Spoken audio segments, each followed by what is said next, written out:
मंदोदरी को मजबूरी में करनी पड़ी थी रावण से शादी। पार्वती ने क्यों दिया था मंदोदरी को श्राप? ज्यादातर लोगों ने भगवान राम, सीता, राम के वनवास, राम रावण के युद्ध, हनुमान द्वारा लंका दहन समेत रामायण के पात्रों और घटनाओं से जुड़ी ना जाने कितनी कहानियां सुनी होंगी, लेकिन शायद ही कोई रामायण के अहम पात्र मंदोदरी के बारे में ज्यादा जानता होगा। वास्तव में रामायण में मंदोदरी का परिचय केवल रावण की पत्नी के रूप में नहीं, बल्कि एक कर्तव्यपरायण और धर्म के रास्ते पर चलने वाली स्त्री के तौर पर किया गया है। हम सभी ने रामायण में रावण की पत्नी के रूप में मंदोदरी के बारे में सुना होगा, लेकिन मंदोदरी का परिचय केवल रावण की पत्नी तक सीमित नहीं है।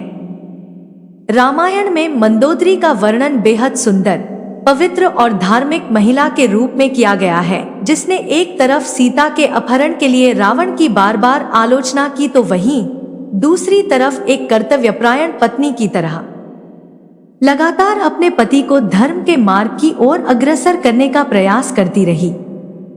मंदोदरी की कहानी से दुनिया रही अछूती हम सभी ने बचपन से भगवान राम, उनकी पत्नी सीता, उनके संघर्ष, भगवान राम और रावण का युद्ध, हनुमान द्वारा लंका दहन, अयोध्या नगरी और रामायण के पात्रों और घटनाओं से जुड़ी ढेरों कहानियां सुनी हैं, लेकिन बहुत ही कम लोग जानते हैं कि रावण के जीवन में मंदोदरी ने कितने दुख झेले और उसके मरने के बाद मंदोदरी का क्या हुआ।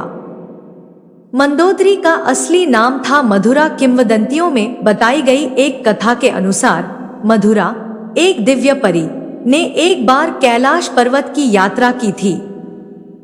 वहां वो देवी पार्वती की अनुपस्थिति में भगवान शिव को खुश करने की कोशिश करती है।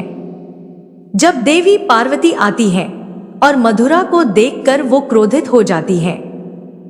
वो मधुरा को मेंढक में बदलकर 12 वर्षों के लिए एक कुएं के अंदर रहने का श्राप दे देती हैं। इसके बाद भगवान शिव देवी पार्वती से श्राप को कम करने का अनुरोध करते हैं, लेकिन माता पार्वती वो श्राप वापस नहीं ले पाती हैं। लेकिन वो कहती हैं कि मधुरा 12 साल बाद अपने असली रूप में आ जाएगी। मायासुर और उनकी पत्नी हेमा की तपस्या। असुरों के राजा मायासुर और उनकी पत्नी हेमा के 2 पुत्र थे, जिनका नाम मायावी और दुंदुम्भी था, लेकिन वो एक बेटी चाहते थे। इसलिए उन्होंने अपने बेटी पाने के लिए कठोर तपस्या करने का फैसला किया। जब वो दोनों कैलाश पर्वत पर तपस्या कर रहे थे, तब इस बीच मधुरा की 12 साल की कठोर तपस्या भी समाप्त होने वाली थी। जैसे ही मधुरा की तपस्या पूरी हुई, वो अपने मूल स्वरूप में आ गई और मदद के लिए चिल्लाने लगी। मायासुर और हेमा, जो पास में ही तपस्या कर रहे थे, उन्होंने मधुरा की मदद की पुकार सुनी और तुरंत उसे कुएं से बाहर निकाल लिया। बाद में उन्होंने मधुरा को अपनी बेटी बना लिया और उसका नाम बदलकर मंदोदरी रख दिया। रावण ने की मंदोदरी से जबरदस्ती शादी। एक बार रावण मायासुर के महल में गया तो वहां उसने मंदोदरी को देखा और उस पर मोहित हो गया। उसने मायासुर से मंदोदरी का हाथ मांगा, लेकिन मायासुर ने मना कर दिया, जिससे रावण नाराज हो गया और मंदोदरी को उससे शादी करने के लिए मजबूर करने लगा। मंदोदरी को पता था कि रावण भगवान शिव का भक्त है। इस डर से और अपने पिता की रक्षा के लिए वो शादी के लिए सहमत हो जाती है। रावण से शादी के बाद उसने 2 पुत्रों मेघनाद और अक्षय कुमार को जन्म दिया। कर्तव्यपरायण और निष्ठावान पत्नी मंदोदरी रावण को उसके गलत कामों के लिए हमेशा टोकती थी। ये जानकर कि रावण अपने विनाश के मार्ग पर जा रहा था, मंदोदरी उसे लगातार धर्म के मार्ग लाने का प्रयास करती रही।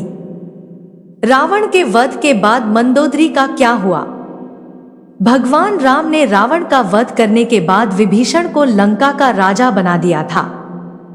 ऐसा कहा जाता है कि रावण की मृत्यु के बाद विभीषण ने अपनी भाभी मंदोदरी के सामने विवाह का प्रस्ताव रखा।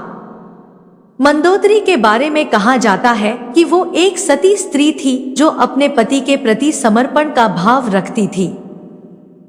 इसीलिए रावण की मृत्यु के बाद मंदोदरी ने विभीषण से विवाह का प्रस्ताव ठुकरा दिया। लेकिन कुछ समय बाद उन्होंने विभीषण से विवाह स्वीकार कर लिया था।